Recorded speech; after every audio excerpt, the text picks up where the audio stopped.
Morning, all of you. In previous lectures, we have already discussed about different types of tariff and the definition of tariff. So, in this lecture, we will discuss flat rate tariff. Now, learning objective of this lecture is to introduce a student about different type of tariffs. And after this lecture, I'm expecting from students that student will be able to understand different types of tariff. In the previous lecture, we have already discussed the tariff and the objective why we need tariff and what are the basic requirement of tariff and what are the advantages of tariff. So we have already discussed about factors and characteristic of a tariff. So there are different type of tariffs. Simple tariff we have already discussed in our another lecture. Now we will discuss flat rate tariff. So flat rate tariff, in this tariff, different types of consumers are changed at different rates of cost per unit of electrical energy which is consumed. So different consumers are grouped under different categories. Then each category is charged money at a fixed rate similar to simple tariff. The different rates are decided according to the consumers, their loads and load factors. So what are the advantages? These are the advantages of uh, simple tariff, that is more fair to different consumers, simple calculations, and what are the disadvantages? A particular consumer is charged at a particular rate, but there are no incentives for the consumer. Since different rates are decided according to different loads, separate meters need to be installed for different loads such as light loads, power loads. So for these loads, different type of meters we require. So this makes the whole arrangement complicated and expensive. So all the consumers in a particular category are charged at the same rates, and however, it is fairer if the consumers that utilizes more energy be charged at lower fixed rate. So next is your block rate tariff. So in this tariff, the first block of the energy is consumed, and there are different blocks. We divide this tariff in different blocks. So blocks are depending upon that how much units you are consuming. So for a particular units, the charges are fixed. If unit is increased, then charges also increases, and so it is divided in three parts, right? So energy consumption is divided into fixed prices per unit blocks. Suppose if you are consuming 20 units, so for 20 units the price is fixed. If you increase the consumption of electricity, so for that the price will be different. If so, it is like this. It is divided into three parts. You can see that. For example, the first 50 units, that is your first block, and you have to pay 3 rupees per unit. And next 30 units you have to. That is your second block, you have to pay 2 rupees 50 paisa, and next 30 units is your third block, that you have to pay 2 rupees per unit. And what are the advantages? So only one energy meter is required. Incentives are provided for the consumers due to reduced rates. Hence, consumers use more energy. This improves load factor and reduces cost of generation. So what are the applications? Actually, generally apply to domestic consumers and small commercial consumers. Now, this is your two-part tariff. So this is another type of tariff. So when the rate of electrical energy is charged on the basis of maximum demand of the consumer and the units consumed, it is called a two-part tariff. And the total cost charged to the consumers consists of two components. One is your fixed charges and another one is your running charges. Fixed charges mean the charges are fixed. Running charges means that it will depend upon your, the consumption. So the fixed charges will depend upon maximum demand of the consumer, and the running charges will depend upon the energy unit consumers.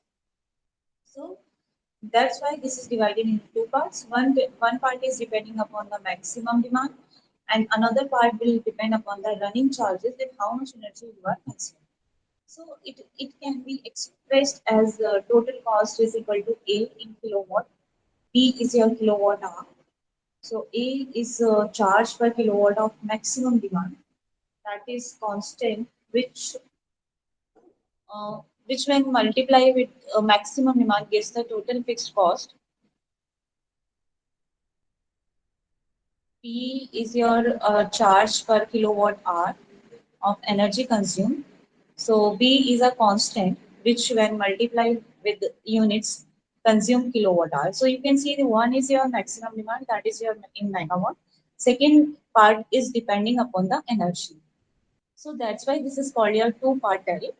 One part is depending upon your kilowatt, another part is your depending upon the energy, how much energy you are consuming. So this type of tariff is mostly applicable to industrial consumers who have appreciable maximum demand. Now, what are the advantages of this? What are the advantages of this? Tariff. It is easily understood by the consumer, and it recovers the fixed charges which depend upon the maximum demand of the consumer, but are independent of the units consumed. So, what are the disadvantages?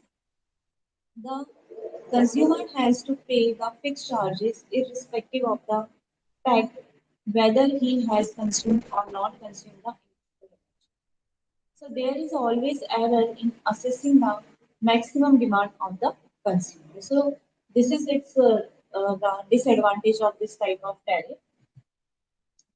So what is your maximum demand tariff? It is similar to two-part tariff, with the only difference that the maximum demand is actually measured by installing maximum demand meter in the premises of the consumer.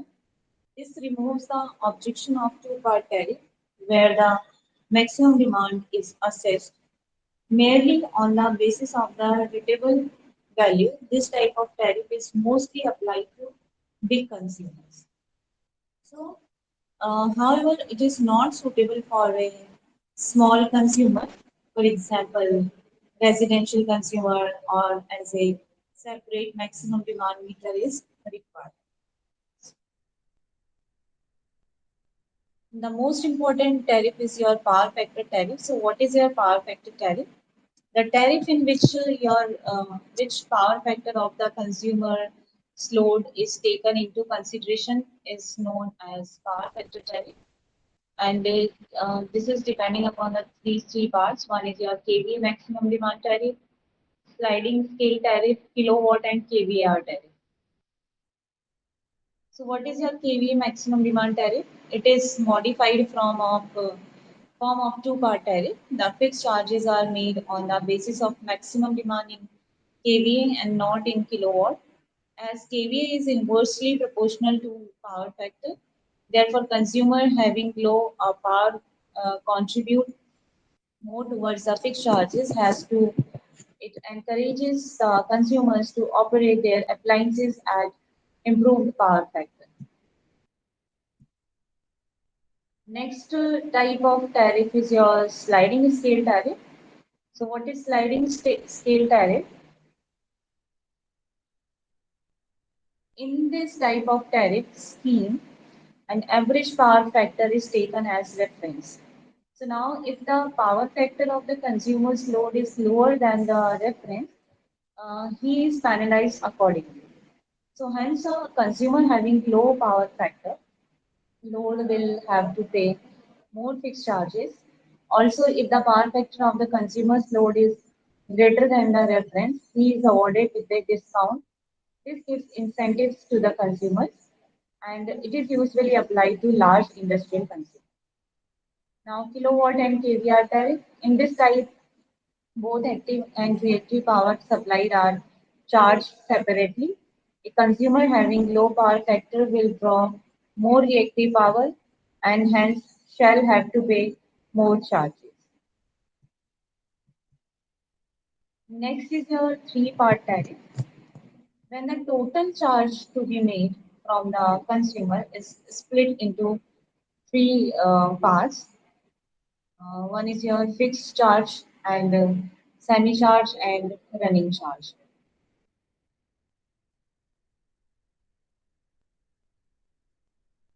that the total charge is equal to rupees A plus B into kilowatt plus C into kilowatt hour, where A is equal to fixed charge made during each billing period. It includes interest and depreciation on the cost of secondary distribution and labor cost of collecting revenues. B is your charge per kilowatt of maximum demand. C charge per kilowatt of energy consumed. So that's why this is very popular tariff, and this is called your three-part tariff. There are some few examples by which we can easily understand that what are the different type of tariff and how it is used in industry. So by solving these questions, we can easily understand the tariff.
Remaining after burning the coal. Then precipitator, which is used to remove the dust particle through the flue gases. Air preheater actually is it is used to heat the coal or or the fuel. The economizer and condenser water pump, it is used to condense the water. And this is your cooling tower, this is your circulating water pump. So each and we will discuss each and every equipment in the next slide. So this is the basic layout of the thermal power plant. So basically thermal power plant, what we are doing, we are taking heat of the coal. That heat energy is converted into mechanical energy. Then this mechanical energy is converted into electrical energy by the help of the generator. So these are the main equipments of thermal power plant. One is your coal handling plant, another your pulverizing plant, third is your boiler, fourth is your turbine, next is your condenser, next cooling towers and ponds, fifth is your next is your feed water heater, then economizer and air preheater. So first we will discuss about coal handling plant. So what is coal handling plant? So coal is transported to power station by rail or road and stored in coal storage plant and then pulverized. So the function of coal handling plant is automatic feeding of coal to the boiler furnace because we need a large amount of coal. So we can't feed that coal by manually. So we need some automatic uh, machines or some procedure by which the coal must be feeded in the boiler or furnace automatically. So we the coal handling plant is basically to get the coal from the getting the coal from some other places by rail or road. Then it is stored in a storage in the plant. Then it is pulverized. So pulverizer is very important. Pulverized meaning we convert that coal. Actually, we get the coal in the form of stones, very big stones, right? Then it is break into small parts, and then it is crushed into the machine. So it comes into the powder form. Why we are doing pulverization? Because if you burn coal directly, it will not converted its whole heat into to we can't use the full heat of coal, so we convert it into the powder form. So surface area increases and it easily burn into the furnace. Then the function of coal handling plant is automatic feeding of coal to the boiler furnace. A thermal power plant burns enormous amount of coal. So a 200 megawatt plant may require around 2000 tons of coal daily. Pulverizing. In modern thermal power plant, coal is pulverized, that is ground to dust like size and carried to the furnace in a steam of hot air. Pulverizing is a means of exposing a large surface area to the action of oxygen and consequently helping combustion. So this is the main concept of pulverization. Pulverizing process consists of three stages classified. First, we feed the water, we feed the coal, then we dry it. Third, we grind it. So boiler. The function of boiler is to generate steam at desired pressure and temperature by transferring heat produced by burning of fuel in a furnace to change water into steam.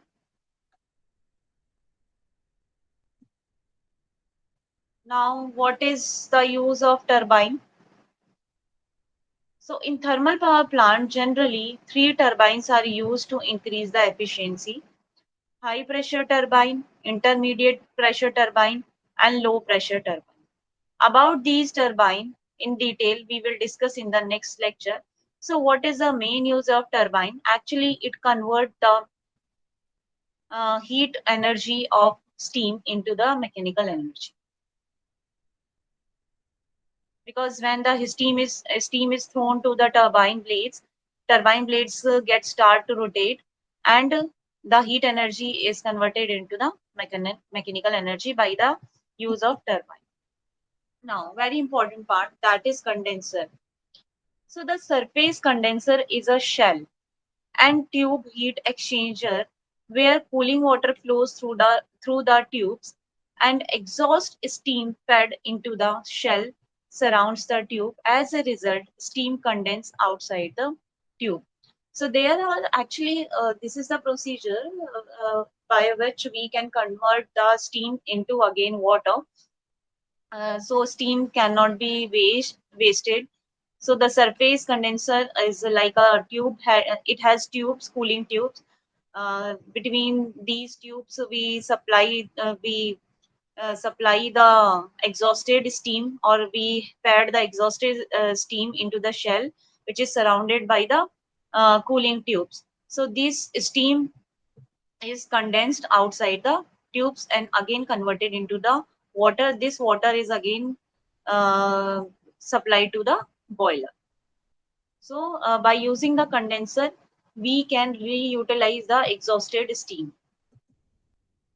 So you can see in the diagram that these are the water tubes and this is the steam. So this steam is converted into the water.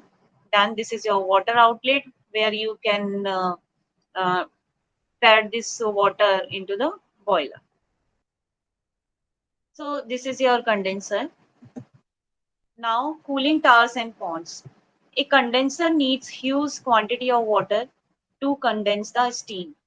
So most plants use cooled cooling system where warm water coming from condenser is cooled and reused. So cooling tower is a steel or concrete hyperbolic structure with the height. Next is your feed water heater. So feed water heater improves overall power plant efficiency. How?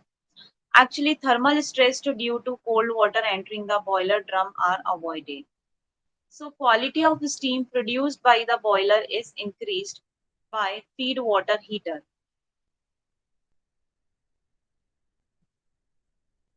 Next, which is very important part of thermal power plant, economizer. So flue gases coming out of the boiler carry lot of heat. An economizer extract a part of this heat from flue gases and uses it for heating feed water. Actually, when you burn the coal, there are some flue gases which goes into the environment. So economizer what does, it extract the heat of flue gases, and that heat is again uses to heat the feed water which is going to the boiler. So and by using these economizer, we are saving coal consumption and we are increasing the efficiency of the boiler. That's why this is called economizer. Now, air preheater, it is also the important equipment or part of the thermal power plant. The function of air preheaters is to preheat the air before entering to the furnace. By utilizing some of the energy left in the flue gases before exhausting them to the atmosphere. So, after flue gases leave economizer, some further heat can be extracted from them and used to heat incoming heat. So, cooling of flue gases by 20 degrees centigrade increases the plant efficiency by 1%. So what it mean actually? What is the use of air preheater? Actually, you require some air to heat up the coal. Okay, so these flue gases, economizer extract their heat from the flue gases. Then again, it supply to the boiler. Like this, the flue gases which is coming through the economizer. These flue gases are used to heat the air which is going into the boiler. So, heating by using this air preheater, after flue gases leave economizers, some further heat can be extracted from them and used to heat incoming heat. Cooling of flue gases by 20 degrees centigrade increases the plant efficiency by 1%. Advantages. So this is all about the thermal power plant. Mm, what is thermal power plant? So thermal power plant basically used to generate electricity. So thermal power plant, there are many equipments which is used to generate electricity. By using these equipments, we can easily generate the electricity. And the main fuel of thermal power plant is coal. So coal is, we are getting coal from some other places by using some transport system like rail or some roads by roads. Then this coal is pulverized. Pulverized means the coal is divided into small particle, and then after that this is grind. We grind this particles of stone which come into the form of powder. So the surface area increases, and we can easily burn the coal, and we can increase the efficiency of the boiler, or you can say the heat energy we can easily convert into the mechanical energy. So this coal is used to burn the water. Then this water is converted into the steam. Then this steam is supplied to the turbine. Before going through the turbine, this steam is passes through air preheater or economizer. So actually what happens, the exhausted steam transferred to the condenser. Exhausted steam which is coming into the condenser, it is converted again into the water. Then this water is again supplied to the boiler.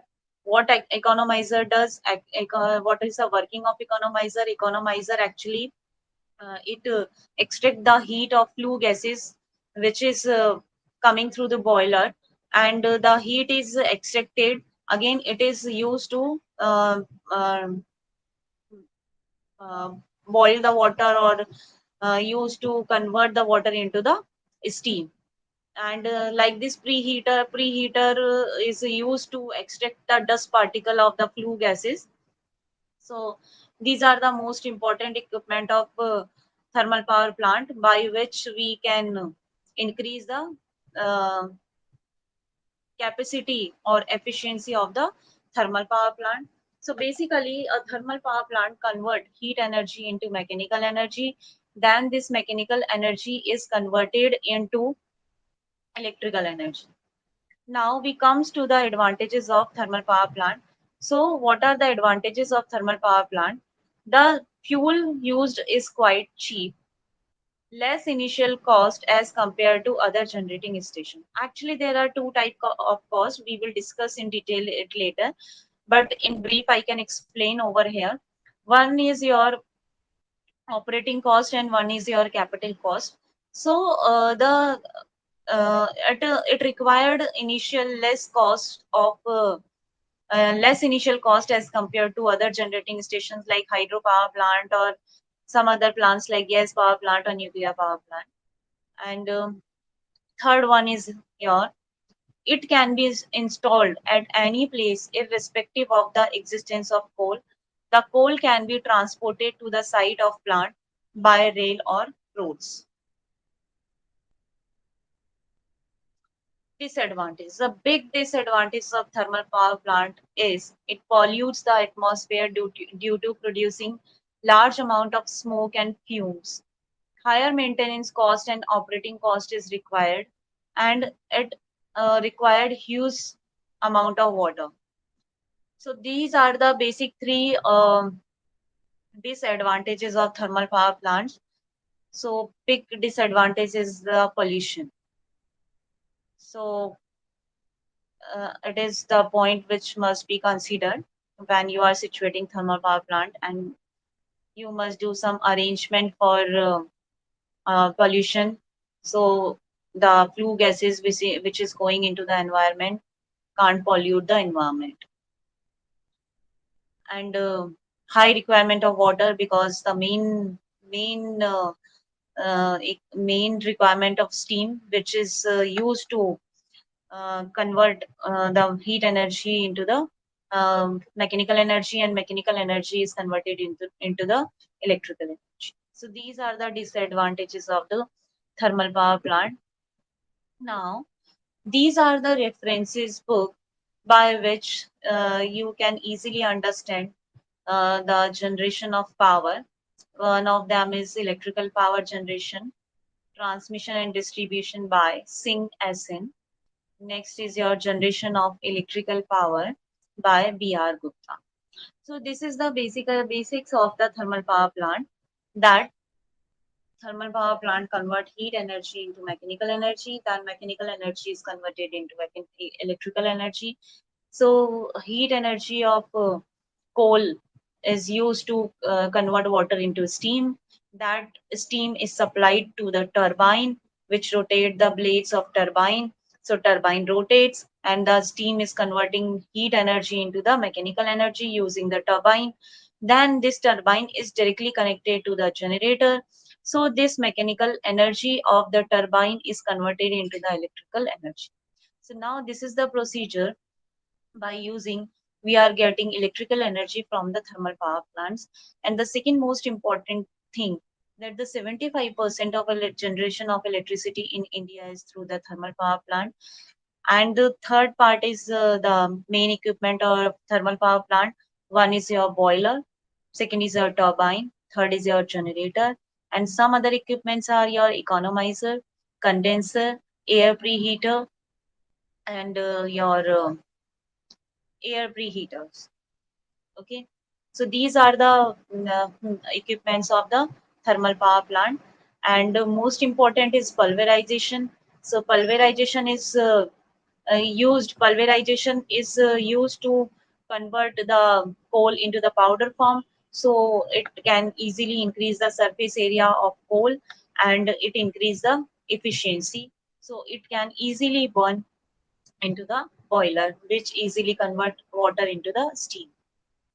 And the thermal power plant are situated nearest to some river or some other water resources, because the main source which is required for generate the electricity is water in thermal power.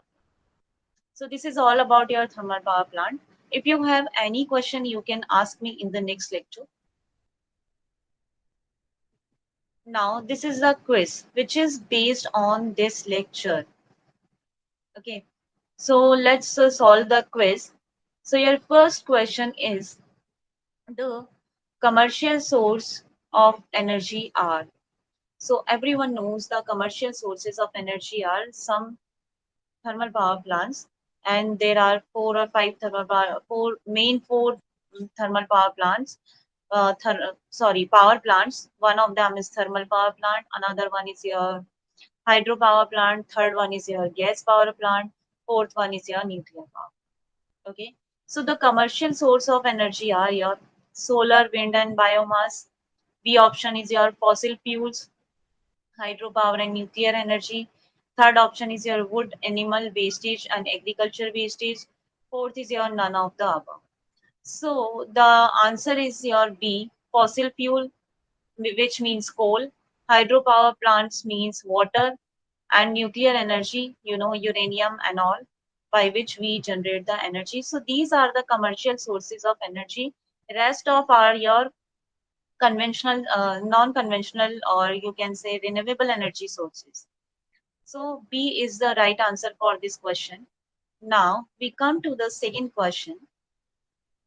In largest uh, largest thermal power station is located at.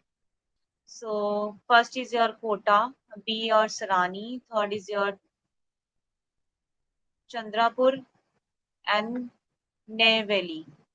So the answer is your Chandrapur. Third, for the safety of a steam boiler, the numbers of safety valve fitted are. Actually,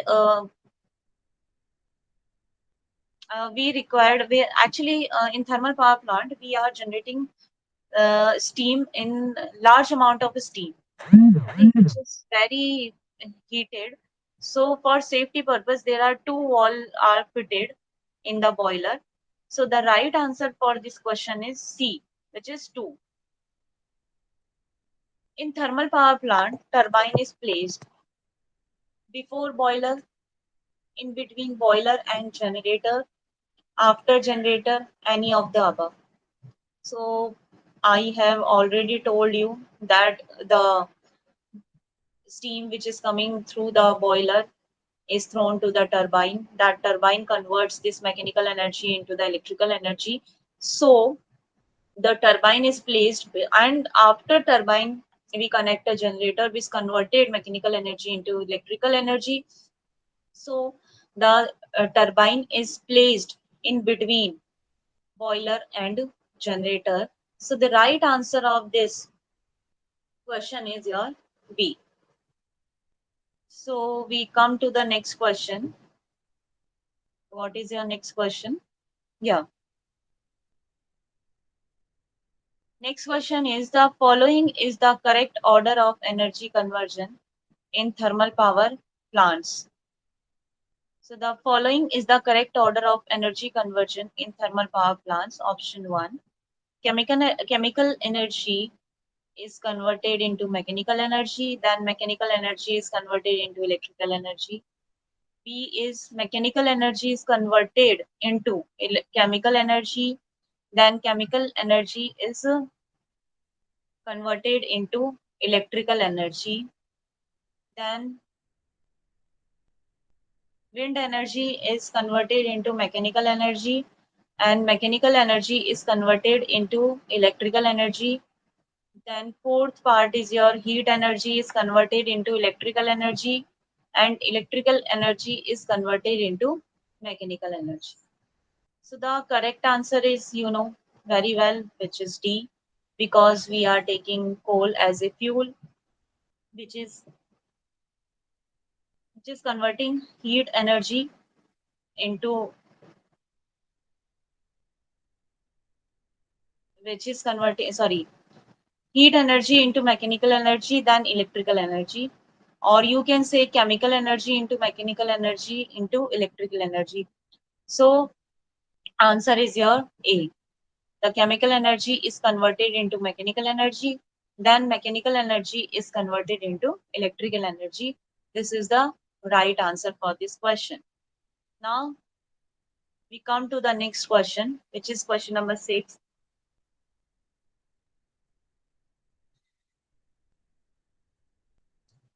Three in the steam condensing power plants. Actually, we already discussed about condenser. So, what were the function of condenser?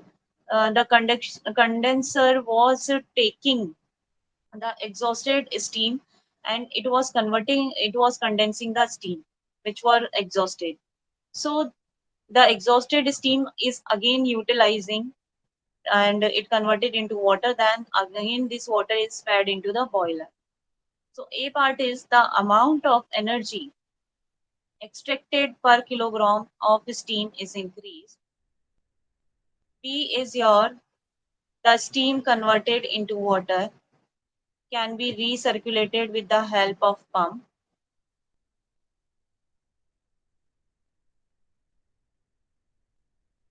C both A and B, and fourth is none of the above. So the answer is C both A and B.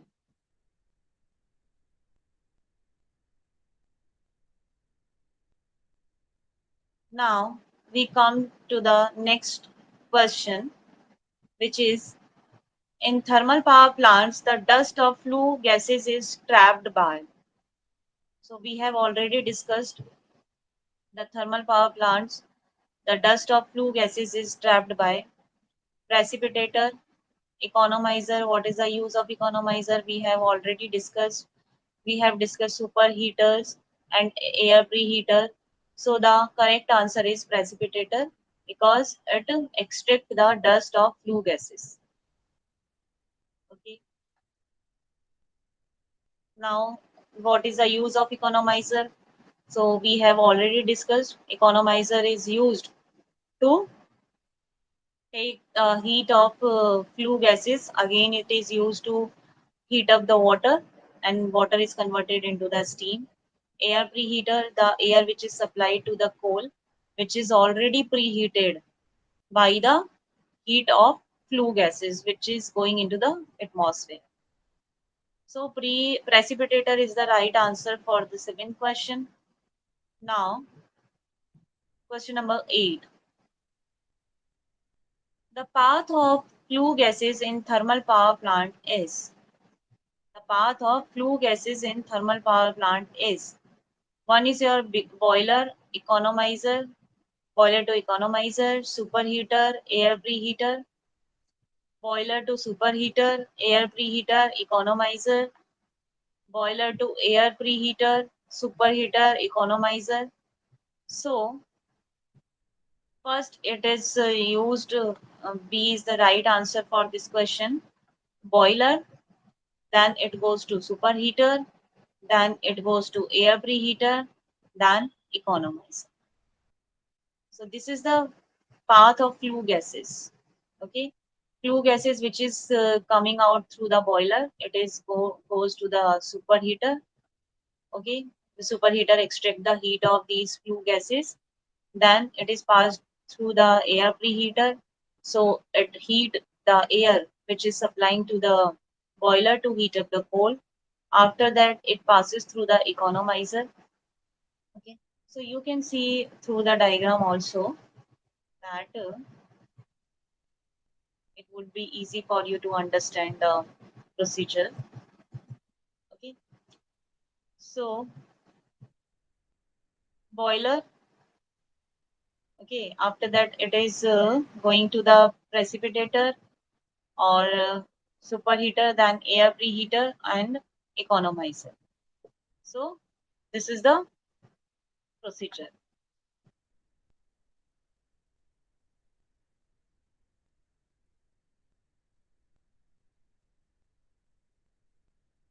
Now,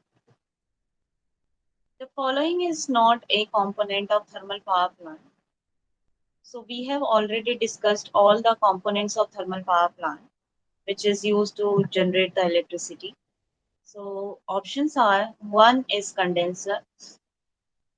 Condenser is the component of the thermal power plant, yes. Cooling tower, yes, it is also the part of thermal power plant. Third is your turbine, which is also the part of your thermal power plant. Next one is your fuel tank. So fuel tank is not the part of thermal power plant. So the right answer of this question is D. Now come to the next question, which is your last question. With the increase in the efficiency obeys the law of diminishing returns. So we will discuss this question in the next lecture, but I can tell the answer of this question, which is pressure. So by increasing the pressure of steam, we can increase the efficiency of the power plant. So this is all about your thermal power plant. So what is thermal power plant? Thermal power plant is used to generate the electricity by using the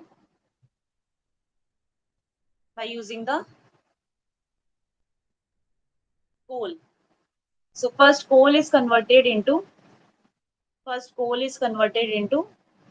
small particles, or you can say in the powder form by the help of pulverization. Okay, then this coal is used to heat up the water. So this coal is burnt into the furnace, and the furnace where we pass the air through the air preheater, which is where heat where air is heated the by the help of flue gases, and this hotted air is passes into the furnace, which help to burn the coal, which is in the powder form. When this coal is burnt into the furnace, it convert water into the steam. Then this steam is passes through the supply to the turbine blades, where turbine blades rotates, and the heat energy of the coal is converted into the mechanical energy. Then this turbine is directly connected to the generator.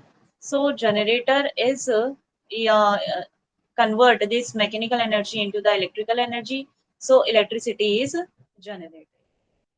So this is all about your thermal power plant. We have already discussed about different components of thermal power plant. We have discussed about advantages and disadvantages of thermal power plant. The main disadvantage of thermal power plant is it pollute the atmosphere, which is the point of consideration. Okay. Then we discussed about the layout of the thermal power plant, which has different kind of equipments, like for example, economizer, boiler, furnace, turbine, and some other like superheaters, precipitator, condenser, etc.